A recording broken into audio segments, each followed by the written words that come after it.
Back in the 90s, Sega and Nintendo dominated the console market for a large portion of it. Sega may have had its Sonics and Streets of Rages, but Nintendo had the most diverse collection of games. Series mascots like Mario, Link, and Samus all added a sequel or two to their belts on the SNES. But what about the unsung heroes? So stick on those retro-tinted nostalgia goggles and we're gonna go digging through some of the Super Nintendo's missed hits. I'm Jess from WhatCulture and here are the 10 best SNES games everyone missed. Number 10. Disney's The Lion King. After the success of Capcom's faithful companion game to Aladdin a year prior, Virgin Interactive tried to make Lightning Strike twice for the tie-in game to Disney's next big hit. For the most part, they did. Taking slight liberties with the story for the sake of padding levels out, the main structure was almost chronological with the film. Platforming across the Pride Lands, evading hyenas in the elephant's graveyard, and even getting involved with the musical section of Can't Wait to Be King, it had the lot. What it failed to mention and caught many a young gamer out was how difficult it was, especially after the first few levels. Platforming became races against time, levels became trickier, and pads were getting thrown. If you were stubborn enough to reach the end, even the fight against Scar was no easy feat. Reportedly, it was developer Westwood's best-selling title to date, and it's not hard to see why. For all the complaints of difficulty, it was still fun to play, especially when you know the words to the songs. Number 9. TMNT Tournament Fighters.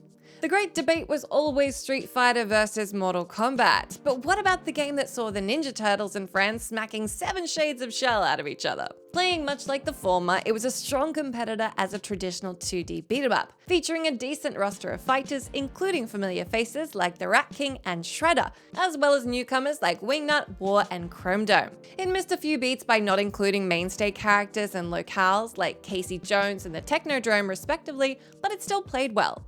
Special moves and semi-destructible stages were a nice addition, as were the sprite-based animations in combat. It was a welcome change from Hadoukens and fatalities of the time, as TMNT Mania was at an all-time high. It's also the second best Turtles game in this list.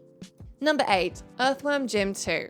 The first outing for our unlikeliest of heroes was a smash hit for Shiny when it launched in 1994. It spawned an equally popular TV show and got the super spangly HD treatment 16 years later. But what about its sequel, which never gets the love it deserves? Taking the original formula and adding a lick of paint, EWJ2 also pushed the boat out and added new guns and gameplay styles to the table. Some saw it as too much variety watering down the core game, but others revere it as much as the first outing. As well as the run and gun platforming levels, the sequel added a few new takes of its own, like saving Pete the Puppy's children from defenestration by Psychro from one side of the screen to the other with a marshmallow, or the isometric flying levels aboard Jim's pocket rocket to guide a bomb to take out Major Mucus, or the quiz show where you're turned into a cave salamander. It was as inherently wacky as a sequel should be, until EARTHWORM Jim 3D ruined all of it.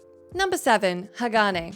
Bit of a hipster choice on this one, but if you're feeling inclined to check out something different, HAGANE is your go-to. Sega had the Shinobi series, which was also challenging, whilst SNES owners got the one-off HAGANE. It had comparable elements to its cross-console cousin, but it was its own game in some regards. Namely, in how damn hard it was, for one. Nowadays, there's always a Dark Souls-esque GTA clone term banding about, but if you'd never played a Sega Ninja counterpart, you'd be caught off guard. Tough combat, tricky platforming, and a host of special moves were available to try and even the score, if you could get the hang of it. The plot was standard neo-Japanese cyberpunk lore. You're a cyborg ninja, saved from near death, and sent to tackle warring ninja clans. It had bombastic rock music, cliched locales, and corniness by the handful, but it was great. HAGANE didn't shift as anticipated, largely in part due to the difficulty, but if you're feeling retrospective and after a challenge, it's worth digging around for.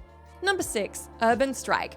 The third in the popular Strike series at the time, Urban Strike was the first to add new gameplay elements to its patented brand of chopper combat adventure games. Continuing the standard of isometric warfare across 10 missions, US carried on with its pseudo-real-world political Cold War leanings with a fair sense of tongue-in-cheek and self-deprecation. But with every sequel, one should expect new features, and Urban Strike delivered. New vehicles to pilot, including a larger capacity helicopter for rescue missions, as well as ground-based vehicle actions to keep things things fresh. The biggest addition, or deviation depending on your viewpoint, was getting to go on foot for some sections. It may not have been in the spirit of the original, but it was a nifty little addition to the formula. Its controls were a bit janky, but with hindsight we didn't have the luxury of analog thumbsticks to reflect on. The series has been dormant since the evolution into Future Cop LAPD back on the PS1, so we're due some new airborne action. Number 5. TMNT Turtles in Time.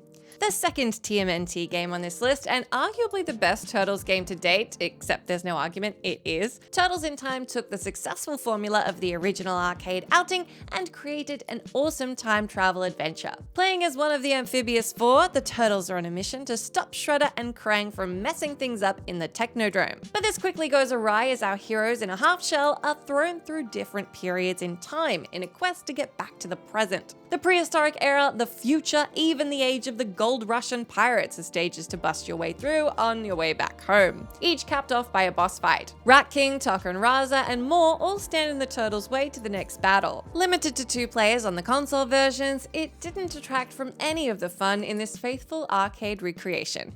Number 4. Spider-Man and Venom Maximum Carnage.